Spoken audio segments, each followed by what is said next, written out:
Vamos agora ver alguns exercícios de fixação, começando com algumas questões sobre grafos complementares, isomorfos. E a questão 1 pede para encontrar um grafo com 4 vértices que seja isomorfo ao seu complemento. Então, a gente pode visualizar aqui dessa forma. Nós temos um grafo G1 e um grafo G1 barra, representando o grafo e o seu complemento. Eles devem ter 4 vértices, né? Então, tanto o grafo quanto o seu complemento possuem 4 vértices. E aí é necessário que a gente pense um pouco em relação à quantidade de arestas, certo? Então, lembrando que do conceito de grafo complemento, o grafo complemento ele vai possuir as arestas que faltam no grafo original, de forma que esse grafo pudesse ser completo. Ou, de uma forma diferente, o grafo complemento ele vai possuir todas as arestas que não existem no grafo G1, certo? Então, o que é que a gente precisa se atentar? Ao conceito do isomorfismo. Então, um grafo, para que a gente consiga identificar um isomorfismo entre dois grafos, é necessário que esses grafos eles compartilhem algumas características, por exemplo, a mesma quantidade de vértices, a mesma quantidade de arestas, os graus devem ser os mesmos e algumas outras propriedades, certo?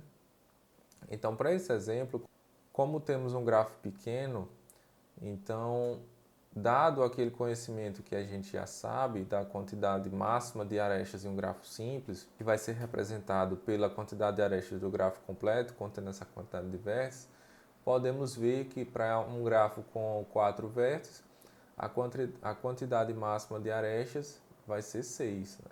4 vezes 3 dividido por 2.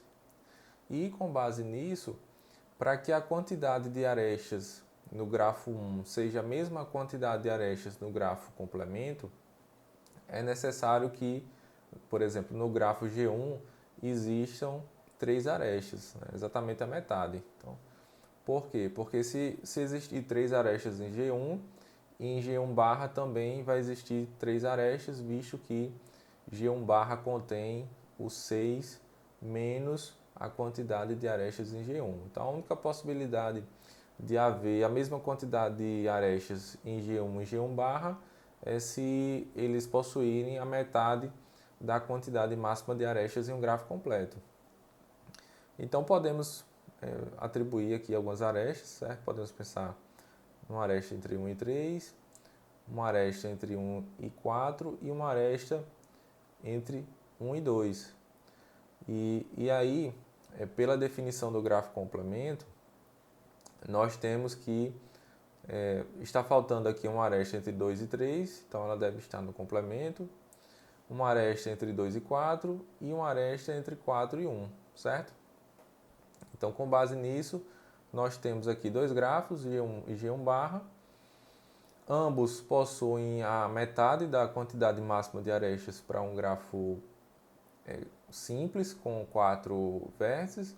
E, bom, graficamente fica fácil a gente pensar no mapeamento, né, de forma que a gente identifique um isomorfismo entre esses dois grafos. Então, poderíamos pensar numa função f que faz esse seguinte mapeamento. O vértice 1 de G1 seria mapeado para o vértice 2, o vértice 3 de G1 seria mapeado para o vértice 4 do G1 barra e assim sucessivamente.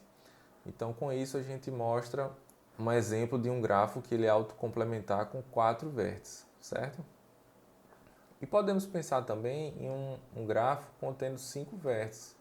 Então, vamos ver aqui rapidamente o grafo G2. Para um gráfico com 5 vértices, poderíamos ter esse segundo exemplo, G2 e G2 barra, ambos contêm 5 vértices e pela definição do complemento, né, nós temos que as arestas que existem no complemento vão ser aquelas que não existem no grafo original. Então, percebam que, mais uma vez, a quantidade de arestas nesses dois grafos, ela representa a metade da quantidade máxima de arestas. Então, se a gente tem 5 vértices no grafo, a quantidade máxima seria 10. Né? Então, nós temos 5 arestas no grafo G2 e 5 arestas no grafo G2 barra. e mais uma vez é possível identificar um mapeamento entre esses dois conjuntos de vértices e também das arestas, de forma que é fácil encontrar um isomorfismo entre esses dois grafos, certo? A questão 2 pergunta qual é o número de arestas de um grafo que é isomorfo a seu complemento. Então, com base nessas duas questões e nesses dois exemplos, e no raciocínio que nós tivemos, a gente tem que, por exemplo, dado um grafo completo Kn, definido da seguinte maneira, nós temos que aqui a cardinalidade do conjunto A, como vimos em exercícios passados, ela é dada por essa forma, n vezes n-1 dividido por 2, e se a gente percebeu que para um grafo ele ser autocomplementar, a quantidade de arestas tem que ser a metade da quantidade máxima em um grafo simples, então para que um grafo ele seja autocomplementar, ele deve ter exatamente n vezes n-1 dividido por 4, certo? Então, respondida aqui a pergunta 2. E sobre a questão 3, são fornecidos 5 grafos e pergunta-se qual grafo ele é diferente dos demais. Então, uma primeira dica para resolver essa questão seria verificar a quantidade de vértices e de arestas. Visualmente já é possível perceber que todos os grafos possuem a mesma quantidade de vértices. Então, para esse caso, seria necessário identificar agora a quantidade de arestas. Bom, fazendo a rotulação das arestas, nós temos aqui que o grafo G1 possui 6 arestas, o grafo G2 possui 7 arestas, G3 6 arestas, G2 e G4 6 arestas também, certo? Então, com isso, a gente consegue identificar que apenas pela quantidade de arestas, nós temos que o grafo G2 ele é diferente dos demais. Além disso, outra estratégia seria verificar em termos dos graus dos vértices.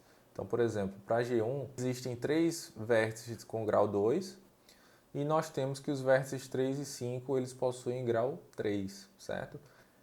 Então, a segunda estratégia seria verificar isso. Então, olhando para o grafo 2, podemos perceber que, por exemplo, o vértice 2 ele possui grau 4 e em comparação ao grafo 1, nenhum vértice possui grau 4, então já existe uma diferença aqui. Olhando para o grafo 3, é possível perceber também que o 2 e o 3 possuem grau 3 e os demais possuem grau 2. E o mesmo se repete para os demais grafos, né? Por exemplo, para G5 nós temos os vértices 1 e 3 com grau 3 e 2, 4 e 5 com grau 2, certo? Então, com isso, nós respondemos essa pergunta 3.